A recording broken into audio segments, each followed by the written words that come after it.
Olá, sejam todos bem-vindos. Esse aqui é o Política em Pauta e eu sou o Daniel Rodrigues. Eu sou o Wellington Oliveira e a partir de agora vamos trazer as melhores notícias que foram fatos no mundo político desta semana. Roda a vinheta!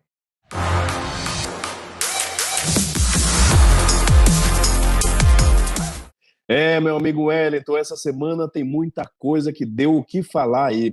Mas eu queria ressaltar uma coisa. Hoje estamos muito elegantes, muito bonitos, com uma roupa diferente. Você tem algum lugar especial para ir, Wellington? Bom, Daniel, eu não tenho nenhum local especial para ir, até porque eu estou nas minhas medidas restritivas. Aliás, podemos dizer que estamos bonitos para você que nos assiste em casa. E por falar nisso, Daniel, o que foi aquele passeio de moto que o nosso presidente da República resolveu dar? Pois é, meu amigo Wellington, eu fiquei assim, estarrecido com tudo isso que aconteceu. Passeio caro de moto em plena pandemia, eles chamaram isso daí de motociata. Eu tô achando estranho o seguinte, a maioria das pessoas não estão saindo de casa, né? As pessoas estão respeitando e quem precisa, porque precisa trabalhar, o que que faz? Coloca máscara, mantém distanciamento social, ajuda de alguma forma. Por quê? Porque a gente não quer ver o outro morrendo, né? Eu acho que isso daí é uma coisa bem clara para todas as pessoas. Mas não parece ser tão claro assim para o nosso presidente da República. Meu Deus, o que que esse homem está fazendo? Então, olha essa bomba aí. Em primeiro lugar, um passeio que foi calculado que só o custo desse passeio de segurança, R$ 485 mil. Eita rolê caro. E, além disso, a gente tem uma questão aí muito mais, vamos dizer assim, moral que está por trás, que é o que será que ele quer dizer com isso? O que será que quem estava com ele quer dizer com isso? Então vamos fazer uma pequena análise sobre essa questão, tá? Tudo começou quando? No domingo, lá no Rio de Janeiro. Nós fizemos o programa passado no sábado, e essa notícia não deu para a gente falar porque aconteceu no domingo, né? Então a gente está falando agora. Domingo, Rio de Janeiro. Olha o cenário. Mais de 1.000 policiais militares espalhados pela cidade para fazer a segurança do Bolsonaro. R$ 485 mil apenas em 6 horas é o que foi estimado de gasto para você ter essa segurança. Isso é uma coisa normal? Isso não é uma coisa normal, principalmente pelo motivo que foi. Se nós tivéssemos um evento político ali acontecendo que fosse justificável, mas em plena pandemia, já só por aí não tem justificativa para isso. Outra coisa, o Rio de Janeiro não está com essa bola toda, não. Rio de Janeiro está em processo de recuperação fiscal, ou seja, devia estar economizando dinheiro ao invés de gastar o dinheiro, certo? E outra coisa que é uma prática que eu estou ficando um pouco receoso com esse negócio aí que o Bolsonaro está fazendo. Agora é o seguinte, ele não divulga mais agenda, ele não fala mais quanto gastou, ele não fala, por exemplo, qual foi o efetivo que foi mobilizado. Esse número de 1.000 policiais, ele é um número estimado por reportagens, por pessoas que foram atrás para tentar entender, até especialistas para tentar entender quantos, porque ele não diz, né? E aí fica aquela coisa assim, né? Chegou lá no final, motocão, bonitão, né? Chegou lá no final, vamos fazer o quê? Um discurso. Vamos subir, vamos pegar um microfone, vamos falar para a galera toda. Então não bastasse andar de moto ali e fazer aquela aglomeração de moto, que até poderia dizer assim, não, mas nós estamos de moto, tá individual, não tem como passar Covid de moto. Não, mas quando chega lá no final, todo mundo desce da moto, tira o capacete, tira a máscara, sobe, pega o microfone e vai me falar. E aí, eu vou dizer uma coisa para vocês. Prestem bem atenção nessa situação que a gente está vivendo.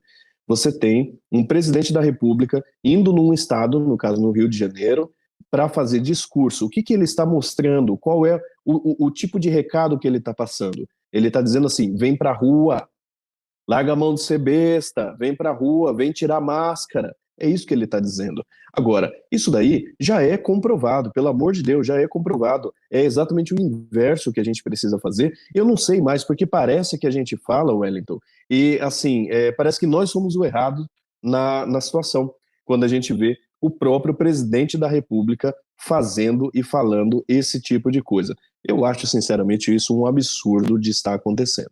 E, aliás, por falar nisso, Daniel, um outro personagem que também estava lá foi o General Pazuello. O que você tem a dizer sobre isso? Pois é, General Pazuello dando mau exemplo de novo. Ex-ministro da Saúde, agora investigado pela CPI da Covid.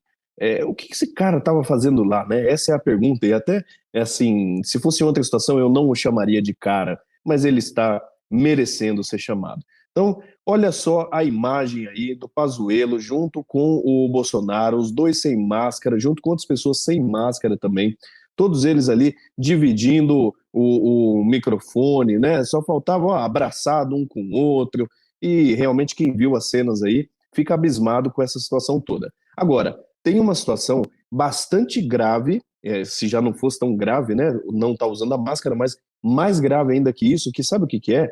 É o fato de essa atitude ter irritado a cúpula do Exército. A questão é a seguinte, é que desde 2002 existe a normativa disciplinar do Exército que diz justamente que aqueles generais que estão na ativa e militares de uma forma geral que estão na ativa não podem participar de movimentos políticos, de eventos políticos, enfim. Por quê? Porque o Exército ele tem que se resguardar, o Exército serve à nação.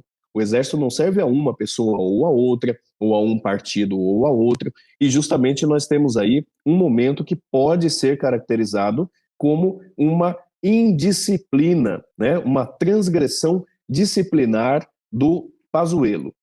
Bom, o general Hamilton Mourão, ele chegou a se manifestar sobre esse assunto, dizendo justamente que o Pazuello precisa ser punido. Por quê? Porque ele está manchando a imagem do Exército fazendo esse tipo de coisa. O fato é que realmente ele foi chamado agora de novo, né? Chamado para prestar esclarecimentos para o Exército. Então, não só foi chamado para a CPI da Covid, como também para prestar esclarecimentos ali para o Exército. E na quinta-feira, ele foi prestar, então, esses esclarecimentos, essas explicações aí para o Exército. Bom, o que foi que ele alegou? Ele disse que não estava participando de um movimento político, de um evento político. Na verdade, ele só foi andar de moto. Porque andar de moto, ele nem sabia, que ele achou que ele ia andar de moto com o presidente. Nossa, coitado, né, Wellington? Ele achou que, poxa, ia andar de moto com o presidente e aí ia tudo funcionar ali dessa forma. Só que aí quando eu cheguei lá, tinha discurso, ele me chamou para o discurso, eu não sabia muito bem o que fazer, acabei subindo lá, pegando o microfone para falar também, mas eu não sabia de nada. O Bolsonaro, em contrapartida, toda quinta-feira ele faz aquela live dele lá, e na live ele falou o seguinte, que não era um evento político, sabe por quê, Wellington?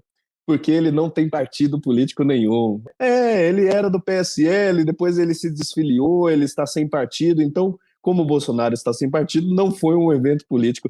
É uma piada um negócio desse, não é? Daniel, tem coisas que no Brasil só rindo mesmo para poder descer pela garganta. Pois é. E agora a situação que nós estamos é a seguinte: o alto comando do Exército está decidindo o que vai fazer com o Pazuello. Pazuello poderia ser até preso, só para você ter uma ideia da gravidade da coisa. Mas provavelmente eles vão optar por uma coisa um pouco mais amena. A palavra que eles estão usando é repreensão, um ato de repreensão. Que seria o quê? Sujar a carteira, se fosse um trabalhador comum, seria como sujar a carteira, ou seja, fazer uma anotação de que houve uma infração e isso daí vai para diário oficial, isso vai para os meios oficiais da imprensa, tudo mais, e é noticiado, ou seja, mancha a imagem do Pazuello. Agora, o que está por trás disso, que é muito mais sério, é justamente a cisão, ou uma possível cisão, do Exército com o Planalto, porque isso teoricamente não poderia acontecer. Mas se os comandantes voltarem as costas para o Bolsonaro e disserem que o Exército não está com eles, aí a coisa muda muito de figura nesse país. E realmente é isso que está em jogo. Inclusive, Daniel, isso que você falou de medidas disciplinares nada mais é do que um tapinha na mão, que contradiz tudo aquilo que ele falou lá na CPI, que ele era contra a aglomeração. Quando ele foi questionado sobre o uso de máscara no shopping, ele não estava utilizando, ele falou que foi um caso pontual e pediu desculpa, e agora ele volta a fazer tudo isso novamente. Esperamos que as medidas sejam tomadas. Pois é, Wellington, e já que a gente está tocando nesse assunto de Covid, distanciamento e tudo mais, eu estou curiosíssimo para saber as novidades da novela mexicana, que é essa CPI da Covid. O que você conta de novo aí para a gente? Bom, Daniel, a CPI do Covid-19 continua quente. Esta semana tivemos 2 depoimentos. primeiro depoimento foi da ex-secretária do Ministério da Saúde, a doutora Mayra Pinheiros, que, aliás, foi um depoimento muito contraditório, mas também ajudou a elucidar muita coisa. Inclusive, só pegando um ganchinho do que você falou há pouco sobre o Pazuello, muitas das coisas que a doutora Mayra falou, o Pazuello ele vai ter que explicar, porque foi muito contraditório, principalmente quando a gente fala na questão do aplicativo do Trate Covid e na questão da falta do oxigênio em Manaus. Então, vamos aguardar novamente o Pazuello.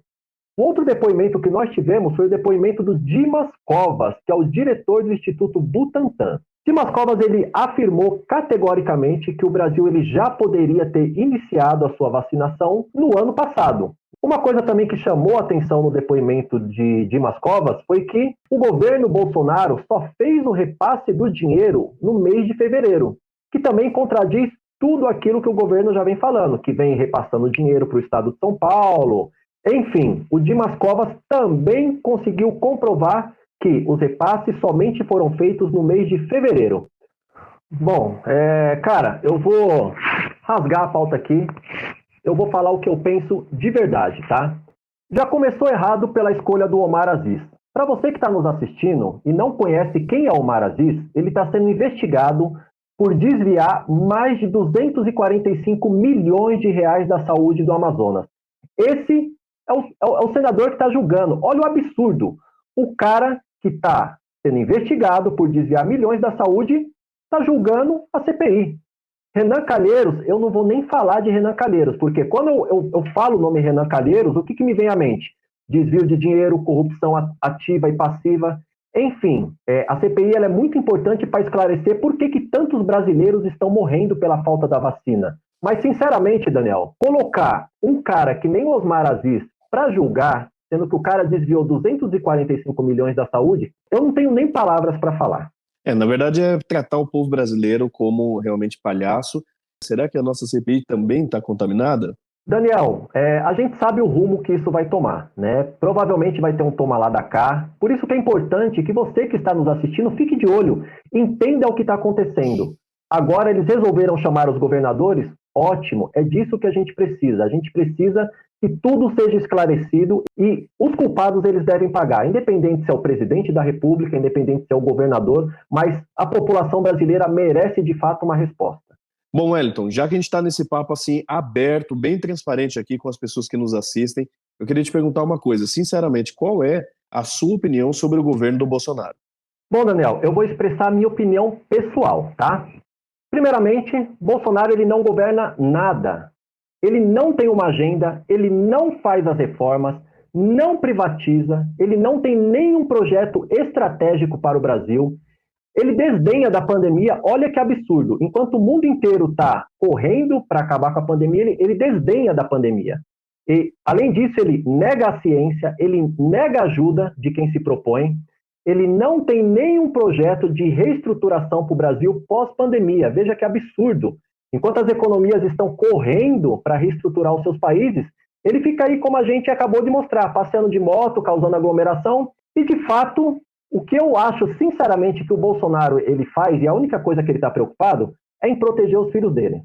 Bom, eu só tenho um recado para dar, então, em cima disso. Bolsonaro, eu também quero proteger os meus filhos. Todas as pessoas desse país querem proteger os seus filhos. Todo mundo tem direito à vida. As vidas importam.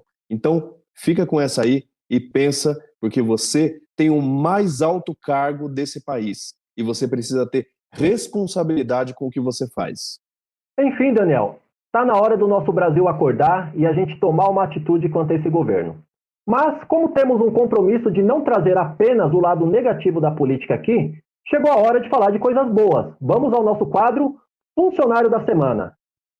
Vamos falar um pouco de coisa boa aqui, o nosso querido Funcionário da Semana. Tem gente que está trabalhando e tem gente que está trabalhando direitinho. A gente vem falando nas últimas semanas aqui sobre eles. Hoje nós escolhemos uma pessoa que está executando também um excelente trabalho. Estamos falando aqui do Arthur Duval, deputado estadual por São Paulo. Você vai ver aí a imagem dele, o pessoal conhece ele mais como Mamãe Falei, viu, Wellington? E ele está lançando o Locomotiva São Paulo, que eu quero explicar um pouquinho aqui para vocês como funciona. Mas só para você entender o que significa esse político, né, aqui para São Paulo e também para o Brasil, tá?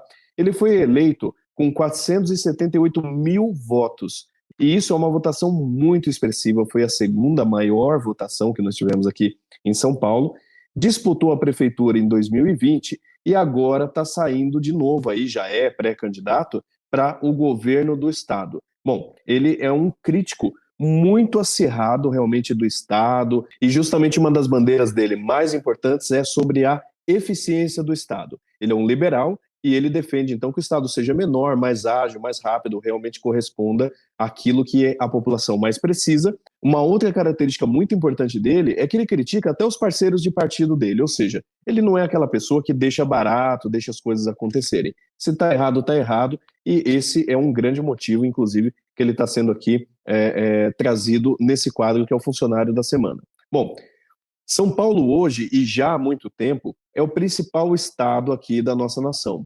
Ele produz muita riqueza, e essa riqueza, ela retorna muito pouco para São Paulo. Na verdade, existe até um jargão que São Paulo sustenta o Brasil. Isso é muito importante a gente entender que um governador de São Paulo, ele precisa ter um peito, né, para justamente trazer essa questão e falar, opa, peraí, gente, a gente está contribuindo muito e está recebendo pouco, precisa dar uma equilibrada nisso tudo. Mas ele está, além dessa questão, trazendo alguns pontos muito importantes para a Covid, para melhorar a Covid. Ele está percorrendo várias cidades de São Paulo para conversar com prefeitos e com vereadores para ver se o pessoal adere aí ao Locomotiva São Paulo. Tem 5 pontos aí muito importantes. O primeiro deles é o seguinte: a suspensão de impostos para aquelas pessoas que são autônomas, aquelas pessoas que são prestadores de serviços e que não estão conseguindo trabalhar durante o período da Covid. Outra questão importante é o seguinte, que os veículos da administração pública não sirvam para ficar andando com um granfino para cima e para baixo aí não, que sirvam para ir buscar pessoas, idosos, cadeirantes, pessoas com deficiência em casa para que elas possam tomar vacina. Então ajudar essas pessoas a levar, né, usar o carro, os veículos, justamente para levar essas pessoas para tomar vacina. Um outro ponto muito importante, as prefeituras e também as câmaras não gastem, não façam novas dívidas agora, justamente em época de pandemia. Aí você diz, né, Wellington, mas isso daí é o que deveria ser em todos os lugares, é até imoral que hajam gastos novos nesse período. Mas pasmem, no Brasil inteiro existem muitas prefeituras e muitas câmaras que estão inventando coisa de comprar iPhone, de comprar carro, aluguel de carro e coisas do tipo que não faz o menor sentido ter nesse momento. Outra questão importante é o seguinte, que os comércios trabalhem com um horário um pouco mais estendido, 10 horas, justamente para quê? Para não ter aglomeração. É uma visão inversa do que o governo do estado hoje está praticando, que é uma redução no horário, forçando as pessoas a ficarem se aglomerando para poder acessar o supermercado, acessar, enfim, os comércios que estão aí abertos, né? E um outro ponto também é, já que a ideia é aumentar o distanciamento, então que o transporte público seja o suficiente para que as pessoas não precisem pegar um ônibus lotado, metrô lotado, justamente que seja numa quantidade suficiente para que eles mantenham esse distanciamento. Então, gente, por esses motivos, vamos dar aí os parabéns ao Arthur Duval, que está fazendo realmente uma grande campanha para ajudar São Paulo e que sirva aí de exemplo para o Brasil inteiro a sair dessa crise que nós estamos. Então fica aí os nossos parabéns para Arthur Duval e essa iniciativa também aí do Locomotiva São Paulo. E chegamos ao grande momento mais esperado aqui da semana, que é o momento do quadro... Passada de pano. Enfim, Daniel, chegou o momento do quadro Passada de Pano. E eu te confesso que essa semana eu nem tive trabalho. Eu vou falar de Mayra Pinheiro, que foi a nossa convocada para a CPI, nossa primeira convocada aí para a CPI desta semana. Aliás, dona Mayra, aqui entre nós, que enrascada que você colocou o Pazuello, hein, dona Mayra? Então, se você foi lá para passar um pano para o governo, quero falar bem aqui, ó, para você. Você acabou com o Pazuello. Ele vai ter que explicar muita coisa que a senhora contradisse ele. Agora eu quero ver como que ele vai sair dessa. Então, por essa benfeitoria que você fez na CPI, eu gostaria de colocar você aqui como uma passapanista, mas, por outro lado, acabou ferrando o Pazuello. Meus parabéns, dona Mayra. Ela acabou virando praticamente uma funcionária da semana. A gente fica até em dúvida de onde que ela se encaixa, não é? Bom, gente, infelizmente está acabando aqui o nosso programa e eu quero só reforçar, nós vamos colocar em votação o funcionário da semana para a gente descobrir qual é o funcionário do mês. Então, os 4 funcionários da semana entrarão em votação e agora é você que vai escolher qual será o nosso funcionário do mês de maio. Quero dar um grande abraço a todos vocês e a gente se vê aí na próxima semana. E para você que nos assiste, não se esqueça, se inscreva no canal, ative o sininho e dê o joinha. Um forte abraço, até a próxima semana.